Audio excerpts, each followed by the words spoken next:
पूर्ण ब्रह्म परम अक्षर ब्रह्म सर्वश्रेष्ठी रचनहार कबीर देव जी, ये हम सभी आत्माओं के जनक हैं। ये हम सबके उत्पत्ति करता है। उसी परमेश्वर की असीम कृपा से आप जी यहाँ सत्संग के अंदर उपस्थित हुए हो। पुण्यात्माओं, परमात्मा कबीर देव जी स्वयं सतलोक से आते हैं, जहां हम सभी का उद्गम स्थल है, जहां हम सभी उत्पन्न किए गए थे, जहां हम रहा करते थे, वो सतलोक है। सतलोक का अर्थ है शाश्वत स्थान। शाश्वत मीन सदा रहने वाला, जिसका कभी नाश ना हो। हम वहां रहा करते थे सतलोक में। हमारा जन्म और मृत्यु नहीं होता था, वृद्ध अवस्था नहीं थी। वो अनाम्य लोक है। अनाम्य का अर्थ होता जिसमें कोई रोग ना हो। एक अनामी लोक है, वो अलग है। अनाम्य का अर्थ होता जिसमें कोई रोग ना हो। हम उस लोक में रहा करते थे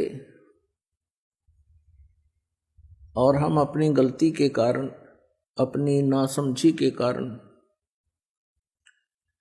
हमने वहां एक भयंकर भूल करी, जिस कारण से हम सभी यहां काल के जाल में फंस गए। ये काल का लोक है, जो श्रीमद् भगवद गीता अध्याय नंबर 11 के श्लोक 32 में खुद कहता है कि मैं काल हूं अर्जुन, अब सभी को खाने के लिए आया हूं, सबका नाश करूंगा।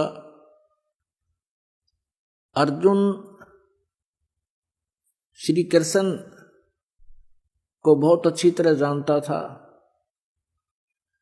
श्री कृष्ण अर्जुन के साले थे, क्योंकि श्री कृष्ण की बहन सुभद्रा अर्जुन से ब्याही थी। और उसके पश्चात भी उस समय जब वो काल प्रकट हुआ, काल आया, परवर्त हुआ, श्री कृष्ण जी के शरीर में प्रवेश होकर के और फिर शरीर से बाहर निकल के उसने अपना विराट रूप दिखाया, श्री कृष्ण का शरीर ओझल कर दिया। तब अर्जुन पूछता है कि हे महानुभाव, आप कौन हो? मैं आपसे अपरिचित हूं, मैं बहुत भयभीत भी हूं। इससे सिद्ध है कि वहां वो श्री कृष्ण जी नहीं थे, काल था। वो काल बोल रहा था। श्रीमद् भगवत गीता जी का ज्ञान इस काल भगवान ने दिया है श्री कृष्ण जी के शरीर में प्रवेश करके। तो वो स्वयं कहता है कि मैं काल हूं और अब परवर्त हुआ हूं। यदि श्री कृष्ण गीता जी का ज्ञान दे रहे होते तो ये शब्द प्रयोग नहीं करते, और न ही अर्जुन को ये पूछने की आवश्यकता पड़ती आप कौन है। ये वो काल है जो प्रत्येक कार्य, प्रत्येक कर्म ये धोखे से करता है, प्रत्येक को मिसगाइड रखता है, किसी को भी सत्य से परिचित नहीं होने देता। और गीता जी अध्याय नंबर 4 के श्लोक 5 और 9 में ये खुद कहता है, अर्जुन तेरे और मेरे बहुत जन्म हो चुके हैं, तू नहीं जानता, मैं जानता हूं।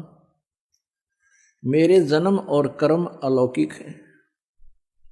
इसके कर्म अलौकिक ऐसे हैं कि ये किसी को सच्चाई से परिचित नहीं होने देता, अपने वास्तविक रूप को कभी किसी के सामने प्रत्यक्ष नहीं करता।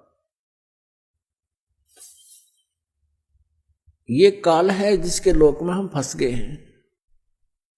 और ये स्वयं अर्जुन कह रहा है, क्योंकि वो श्री कृष्ण मान रहा था उनको, कह रहा है कि हे भगवान, आप तो देवताओं को भी खा रहे हो। 11वें अध्याय के 21वें श्लोक में आप ऋषियों को भी खा रहे हो, और वो आपसे ही मंगल कामना कर रहे हैं, प्रार्थना कर रहे हैं अपनी सुरक्षा की। आप उन्हें भी खा रहे हो, कुछ आपकी दाढ़ों में लटके हुए हैं, सब के सब आपके मुख में समा रहे हैं। तो 11वें अध्याय के 32वें श्लोक में कहता है, अर्जुन मैं काल हूं, मैं अब प्रवृत्त हुआ हूं, और तू ना युद्ध करेगा तो भी मैं इनको मार डालूंगा, मैंने इनको खाना है। तो ये लोक इस काल का है और यहां जन्म और मृत्यु कंपलसरी है, क्योंकि इसको काल भगवान को एक श्राप लगा हुआ है 1,00,000 मानव शरीरधारी प्राणियों का नित आहार करने का। पुण्यात्माओं, जैसे ये स्थूल शरीर तो यहां रह जाता है, हम तो इसके काम लगे रहते हैं, कोई जमीन में गाड़ देता है, कोई सवा कर देता है, संस्कार कर देता है, जला देता है, कोई जल प्रवाह कर देता है, कोई वैसे जंगल में डाल देता है। ये स्थूल शरीर को नहीं खाता, इसके अंदर सूक्ष्म शरीर है, और सूक्ष्म शरीर के अंदर पूरे जीवन में मनुष्य शरीर के अंदर जितने भी ये व्यसन करता है, आहार करता है, उसका सूक्ष्म तत्व समावेश हो जाता है सूक्ष्म शरीर में। और उस सारे 1,00,000 मानव शरीरधारी प्राणियों को तपतशिला के ऊपर एक बहुत बड़ी तपतशिला माने अपने आप गर्म एक तवे जैसी पत्थर की टुकड़ी है, उसके ऊपर डाल देता है। वो स्वतः गर्म रहती है, बहुत बहुत गर्म होती है, और सभी प्राणियों को उसके ऊपर डाल देता है। फिर वो वहां प्राणी ऐसे तड़प तड़प कर जैसे खील भुन्या करें, ऐसे चटक पटक करते हैं, और वो मरते नहीं सूक्ष्म शरीर में, पीड़ा बहुत होती है। सब तौबा बोल जाते हैं, उनसे निकले हुए गंध को वो काल खाता है। अपने आत्माओं, जिसका उद्देश्य ही यहां खाना है, मारना है, और इसीलिए जन्म और मृत्यु यहां कंपलसरी है, तो ऐसे लोक में हम रह रहे हैं।